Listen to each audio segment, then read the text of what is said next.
दुर्दैव आहे आणि मी खूप जड अंतःकरणातून म्हणते, की 2 भागात आज महाराष्ट्र खरं तर वाटला गेला. एकीकडे प्रचंड राजकीय अस्थिरता, ज्या पद्धतीने पक्ष, घरं फोडण्याचा एक उद्योग चाललाय, तो एका बाजूला आणि दुसऱ्या बाजूला इन्फ्रास्ट्रक्चरबद्दल सार्थ अभिमान असलेलं असं एक सरकार, ज्याच्या माध्यमातून तुम्ही बघताय, तुमच्याच सगळ्या चॅनल्सवर सातत्याने दाखवतायत, की झाडं पडतायत, ॲक्सिडेंट्स होतायत, आपण किती लोकं गमावली आहेत. त्याचबरोबर इतिहासात कदाचित असं झालं नसेल, असं महाराष्ट्रातली नाही, भारतातली 2 शहरं महत्त्वाची, पुणे आणि मुंबई.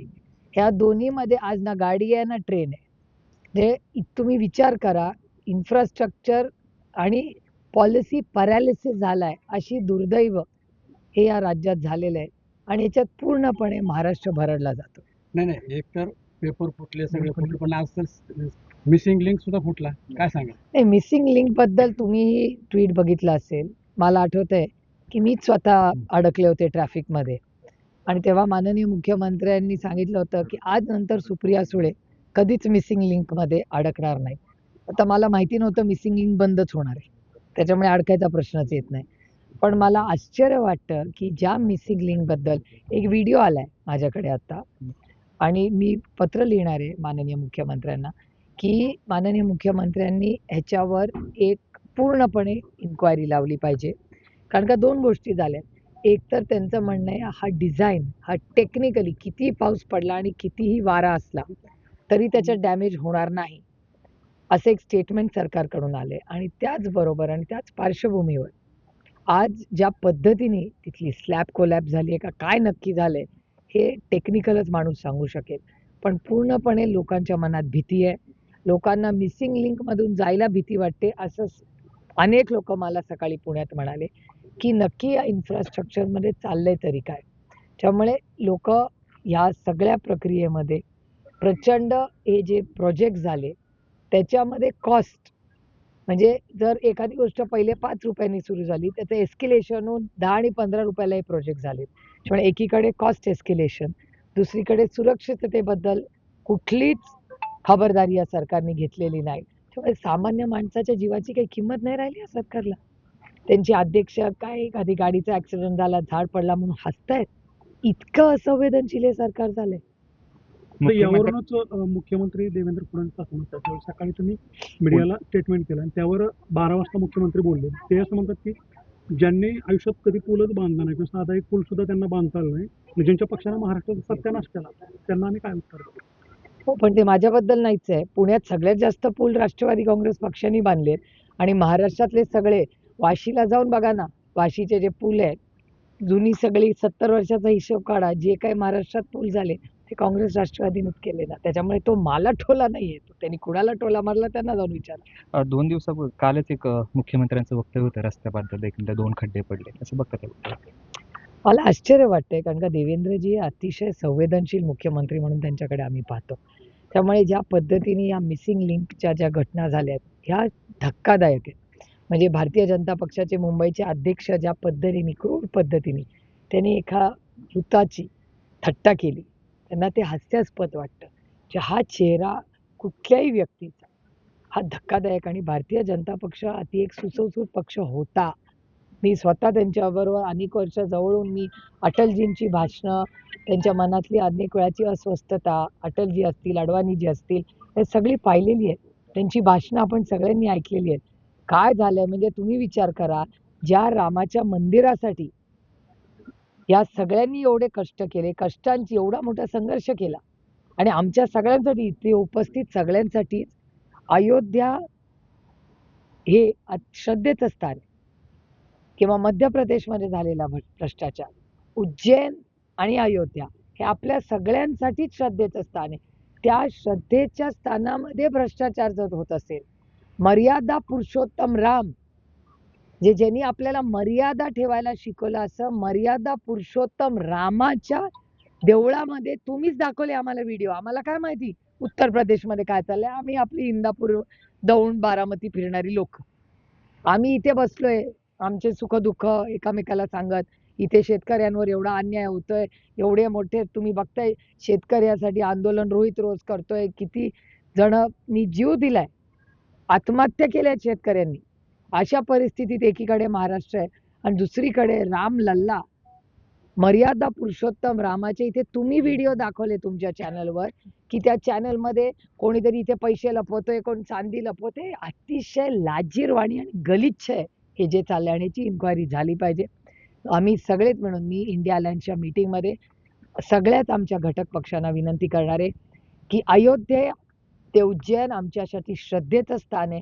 या श्रद्धेच्या स्थानामध्ये जर भ्रष्टाचार होणार असेल तर असल्या पापी लोकांना फाशीची शिक्षा दिली पाहिजे, ही माझी मागणी.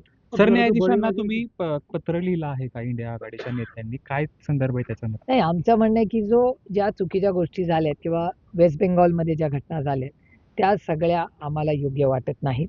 त्याच्यासाठी आम्ही सगळ्यांनी मिळून पत्र लिहिलेलं आहे. त्याचबरोबर इंडिया अलायन्समध्ये 20 तारखेला सेशन सुरू होणार आहे. पहिली चर्चा आम्ही मागणार ती राम लल्लाच्या मंदिरात झालेला भ्रष्टाचार. मला अजून माननीय मोदीजींचं भाषण आठवतं, न खाऊंगा न खाने दूंगा. तेव्हा काँग्रेस राष्ट्रवादी वाईट होती, त्यातले अर्धे आता तिकडेच आहेत. आणि आरोप करताना मला एक प्रश्न अतिशय प्रांजळपणे विचारायचा आहे, की तुम्ही आरोप आमच्या नेत्यांवर केले, आज ते तुमच्या बाजूने तुम्ही क्लीन शीट दिली, म्हणजे मग आमचे भ्रष्टाचारी होते का नव्हते? जर होते तर तुम्ही का नाही शिक्षा दिली? आणि जर नव्हते तर तुम्ही आमच्या नेत्यांवर खोटे नाटे आरोप का केले? ह्याचं उत्तर त्यांना द्यावं लागेल. हा पहिला मुद्दा. आणि दुसरा मुद्दा, जे व्हिडिओ पैसे काढतानाचे मर्यादा पुरुषोत्तम रामांच्या मंदिरात अयोध्येत दिसले किंवा उज्जैनमध्ये माननीय मुख्यमंत्र्यांवर आरोप झाले की त्यांनी जमिनी लाटल्या, याचं उत्तर भारतीय जनता पक्ष आणि त्याच्या नेतृत्वाला द्यावंच लागेल. पश्चिम बंगाल मधले खासदार फुटलेले आहेत, महाराष्ट्रातले खासदार, या संदर्भात कशा पद्धतीने सरकारला जाब विचारणार आहे? मी तुम्हाला सांगू का, या फुटाफुटीवर मी काय बोलणंच सोडून दिले. कारण का काही म्हणजे लोकच आता भेटतात आणि माझ्या व्हॉट्सॲपवर एक जोक आपल्याच एका कार्यकर्त्याने पाठवलाय. एक माणूस जातो, एक महिला जाते दुकानामध्ये आणि ती 6 अंडी विकत घेते. ती एका पिशवीत तो टाकतो आणि ती त्या दुकानदाराला विचारते, की हे काय? ही 6 अंडी फुटणार तर नाहीत ना मी घरी जाईस्तोवर? त्याच्यावर तो दुकानदार म्हणतोय, काय आमदार खासदार नाही आहेत फुटायला. म्हणजे हे तुम्हाला जोक वाटतोय, मला खरंच तुम्हाला हसण्यावारी आहे, मला हे अस्वस्थ करणारा जोक होता. आम्ही इमानदार लोक होतो. मतभेद जरूर असावे आणि लोकांना पक्ष बदलायचाही अधिकार आहे, मतं बदलायचा अधिकार आहे. पण आमचं म्हणणं आहे तो फक्त आणि फक्त भारतरत्न डॉक्टर बाबासाहेब आंबेडकरांच्या संविधानाच्याच चौकटीत व्हावा, एवढीच अपेक्षा आहे. एखाद्याने पक्ष बदलला, ठीक आहे ना, तो अधिकार आहे ना त्याला. पण ज्या पद्धतीने पक्ष फोडले जातात, खोटे नाटे आरोप केले जातात, ice, income tax, CBI, ED लावलं जातं. कसं आहे यार, तुम्ही विचारा ना, मला विचारू नका, मी तर त्या प्रक्रियेचा एक भाग आहे. तुम्ही सामान्य भारतीय जो टॅक्स भरतो, जो इमानदार आहे, त्यांना विचारा की त्यांची मतं काय आहेत. शेतकरी कर्जमाफीची वाट बघतोय, पण सरकारकडून सातत्यानं डेडलाईन चुकले जाते. 8 महिने हे सरकार सांगत होतं की 30 जूनला कर्जमाफी करू, 30 जून शेवटची तारीख आहे.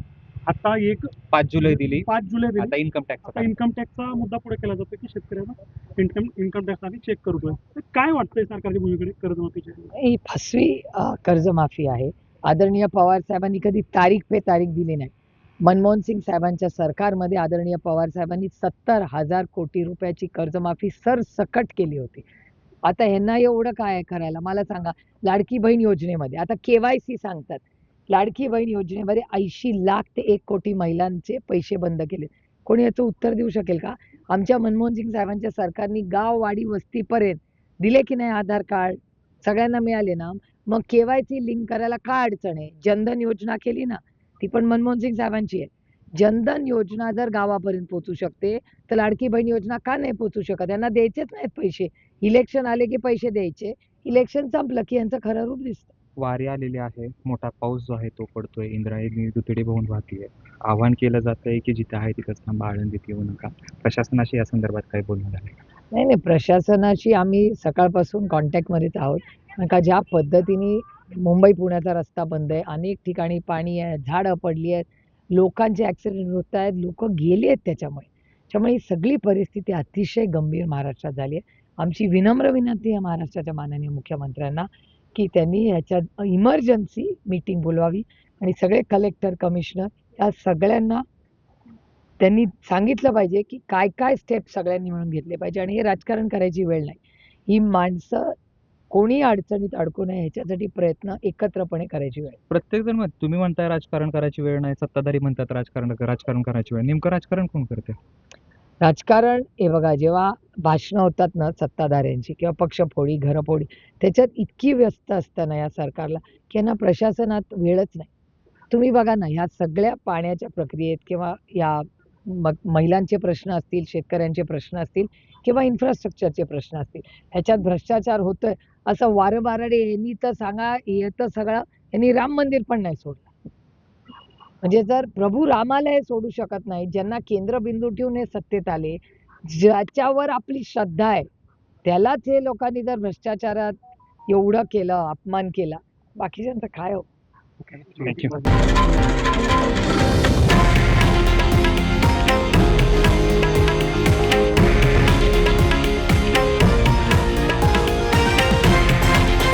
हे आहे देशातील नंबर 1 न्यूज नेटवर्क आणि आपण पाहत आहात TV9 मराठी, एकमेव.